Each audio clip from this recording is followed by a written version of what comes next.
It has already been explained that to become a disciple of Buddha, one must believe in the three treasures, the Buddha, the Dharma, and the Sangha.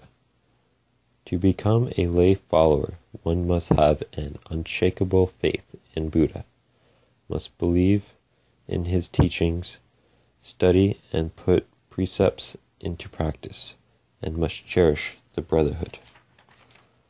Lay followers should follow the 5 precepts: not to kill, not to steal, not to commit adultery, not to lie or deceive, and not to use intoxicants.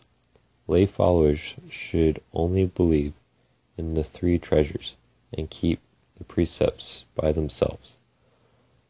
But also they should, as far as they're able, keep others observe them, especially their relatives and friends, trying to awaken in them an unshakable faith in the Buddha, the Dharma, and the Sangha, so that they too may share in Buddha's compassion.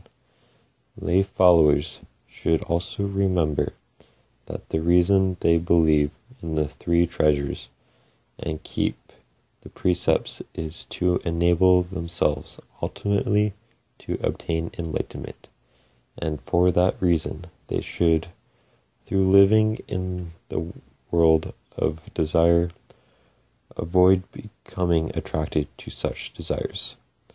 Lay followers should always keep in mind that sooner or later they will be obliged to part with their parents and families and pass away from this life of birth and death. Therefore, they should not become attached to things of this life, but should set their minds on the world of enlightenment, where nothing passes away.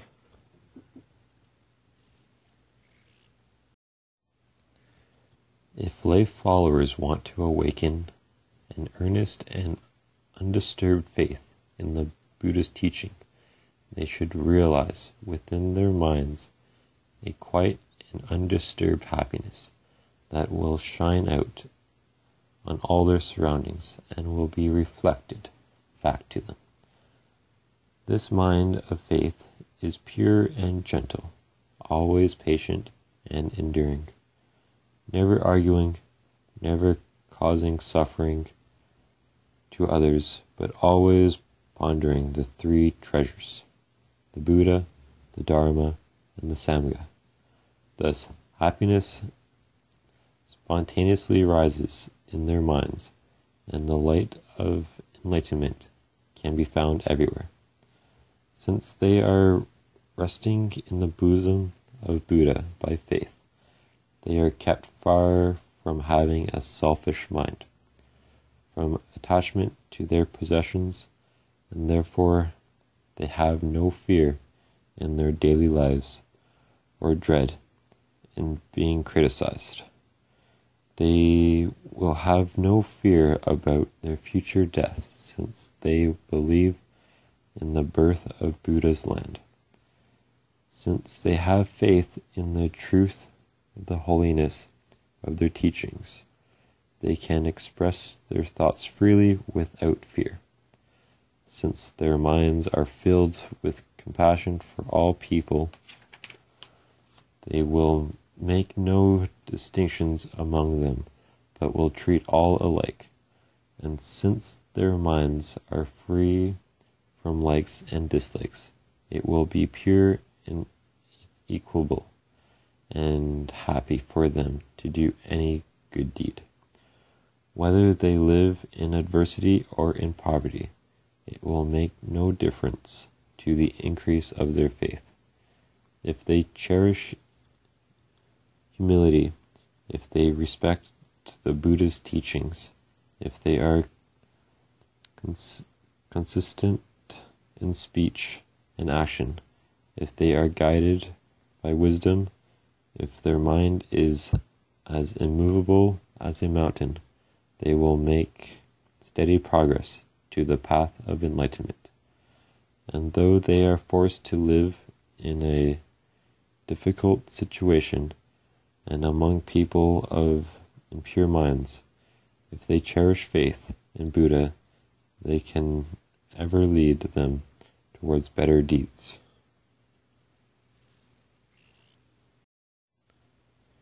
Therefore, one should first have the wish of hearing the Buddha's teaching.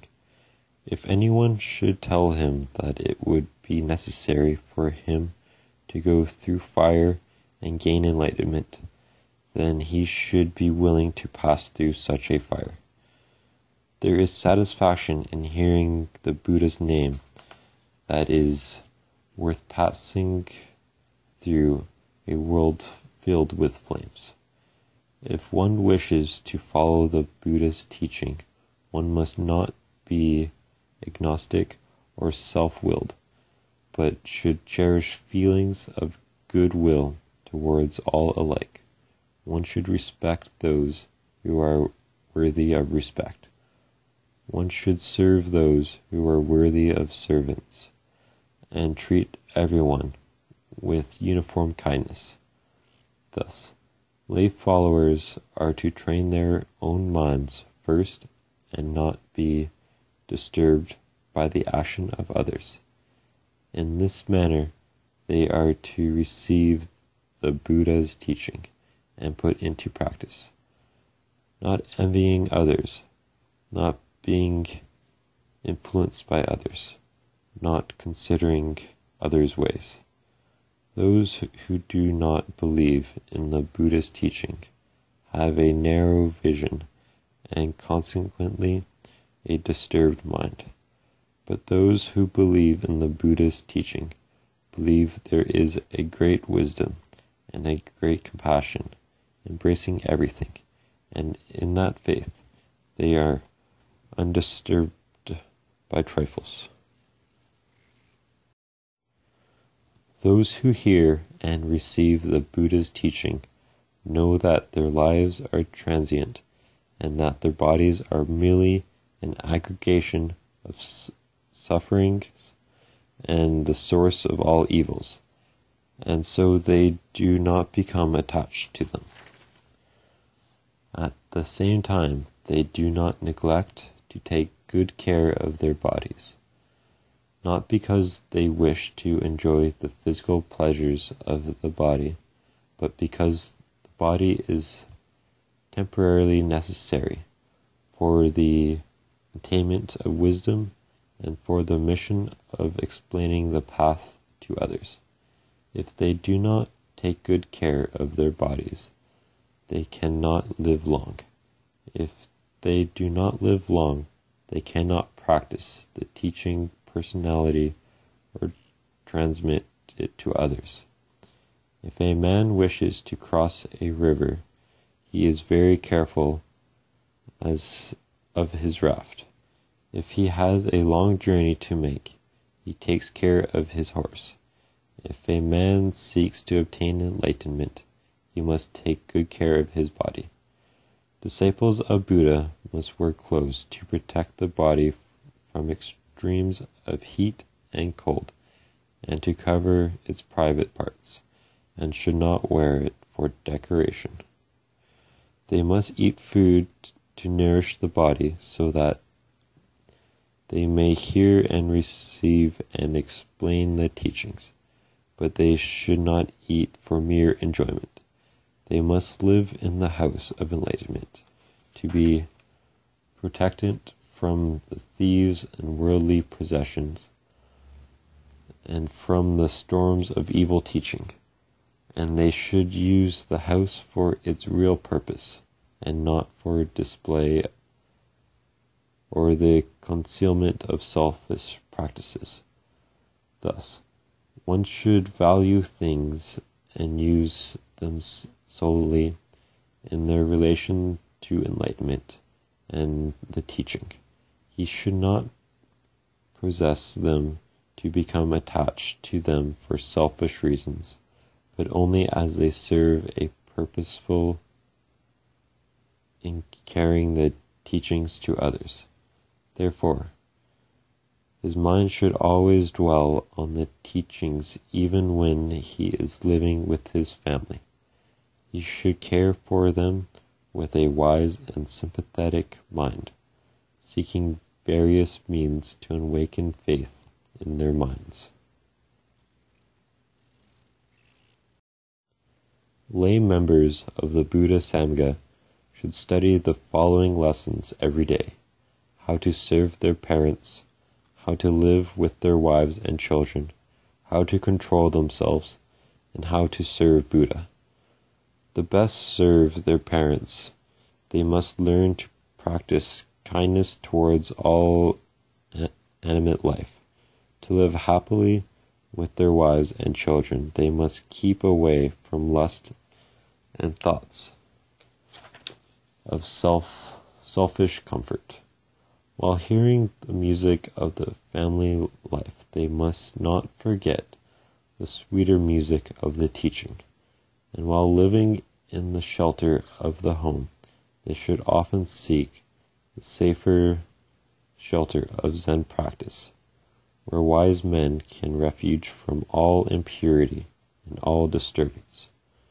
When laymen are giving offerings, they should remove all greed from their hearts. When they are in the midst of crowds, their minds should be in the company of wise men. When they face misfortune, they should keep their minds tranquil and free of hindrance. When they take refuge in the Buddha, they should seek his wisdom. When they take refuge in the Dharma, they should seek its truth, which is like a great ocean of wisdom. When they take refuge in the Samgha, they should seek its peaceful fellowship, unobstructed by selfish interests. When they wear clothes, they must not forget to put on also a garment of goodness and humanity. When they want to reveal themselves, they must wish to discharge all greed, anger, foolishness from their minds. When they are toiling on an uphill road, they should think of it as the road to enlightenment that will carry them beyond the world of delusion. When they are following an easy road, they should take advantage of its easier conditions to make greater progress towards Buddhahood. When they see a bridge, they must wish to construct the bridge of the teachings to let people cross. When they meet a sorrowful man, they should lament the bitterness of his ever-changing world. When they see a greedy man, they should have a great longing to keep free from the illusions of his life and to attain the truth riches of enlightenment. When they see savoring food, they must be on guard. When they see distasteful food, they should wish that greed might never return. During the intense heat of summer, they must wish to be away from the heat of worldly desires and gain the fresh coolness of enlightenment. During the unbearable cold of winter, they must think of the warmth of Buddha's great compassion. When they recite the sacred scriptures, they should be determined not to forget them and resolve to put their teachings into practice. When they think of Buddha, they should cherish a deep wish to have eyes like Buddha. As they fall asleep at night, they should wish that their body, speech, and mind might be purified and refreshed. When they awake in the morning, they first should wish to be that during that day their minds might be clear to understand all things.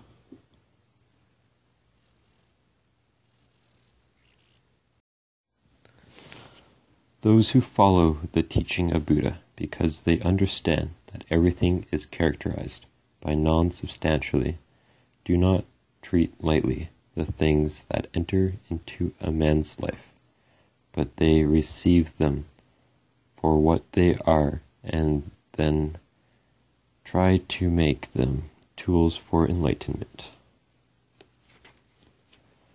They must not think that this world is meaningless and filled with confusion, while the world of enlightenment is full of meaning and peace.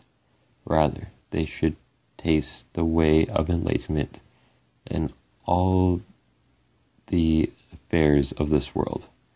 If a man looks upon the world with defiled eyes, dimmed by ignorance, he will see it with error. But if he looks upon it with clear wisdom, he will see it as the world of enlightenment, which it is. The fact there is only one world, not two worlds, the meaningless and the other filled of meaning, or one good and other bad. People only think there are two worlds due to the discrimination faculty.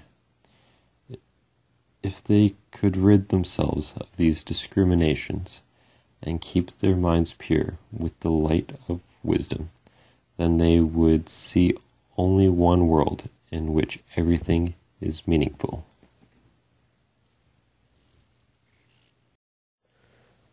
Those who believe in Buddha taste the universal purity of one's in everything, and in that mind they feel compassion for all and have a humble attitude to serve everyone. Therefore, they should cleanse their minds of all pride and cherish humility, courtesy, and service. Their minds should be like the fruitful earth that nourishes everything, without partiality, that serves without complaint, and endures plenty, that is always zealous, that finds its highest joy in serving all poor people by planting in their minds the seeds of Buddha's teaching. Thus, the mind that is compassion for poor people becomes a mother to all people, honors all people, looks upon all personal friends, and respects them as parents. Therefore, though thousands of people may have hard feelings and cherish ill will towards Buddha lay followers, they can do no harm, for such harm is like a drop of poison in the water of the great ocean.